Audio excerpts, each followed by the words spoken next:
അത്യന്തം നിർമ്മലമായ ചന്ദ്രനെപ്പോലെ പ്രകാശിക്കുന്ന നിന്റെ തിരുമുഖചന്ദ്രൻ ലോകമൊട്ടാകെയും ആനന്ദത്തോടെ നിറയ്ക്കുന്നില്ലയോ?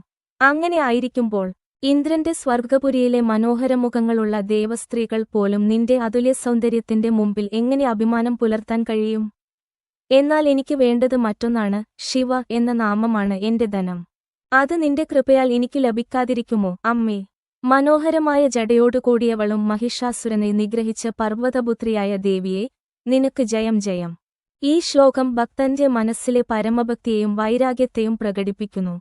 ദേവിയുടെ മുഖചന്ദ്രൻ പരമശുദ്ധമായ ചൈതന്യപ്രകാശത്തെ സൂചിപ്പിക്കുന്നു. അത് ലോകത്തെ മുഴുവൻ ആകർഷിക്കുന്ന ദിവ്യസൗന്ദര്യമാണ്. എന്നാൽ ഭക്തന് ലോകസൗന്ദര്യങ്ങളിലോ സ്വർഗീയ ഭോഗങ്ങളിലോ താൽപ്പര്യമില്ല. അവൻ ആഗ്രഹിക്കുന്നത് ദേവിയുടെ കൃപയാൽ ലഭിക്കുന്ന ശിവതത്വജ്ഞാനമാണ്. ശിവനാമധനം ആത്മജ്ഞാനത്തെയും പരമശാന്തിയെയും പ്രതിനിധീകരിക്കുന്നു. ശക്തദർശനത്തിൽ ദേവിയും ശിവനും അഭേദമാണ്. അതിനാൽ ദേവിയുടെ കൃപയാൽ ലഭിക്കുന്ന ശിവനാമസ്മരണം ആത്മാവിനെ മോക്ഷത്തിലേക്കു നയിക്കുന്നു. ശ്രീവിദ്യയിൽ ഇത് കുണ്ഡലിനി ശക്തി ഉയർന്ന് ശിവചൈതന്യത്തിൽ ലയിക്കുന്ന അവസ്ഥയെ സൂചിപ്പിക്കുന്നു. ഭക്തൻ ലോകസൗന്ദര്യങ്ങളെ അതിജീവിച്ച് പരമചൈതന്യത്തിൽ ഏകീകരിക്കുന്ന അവസ്ഥ.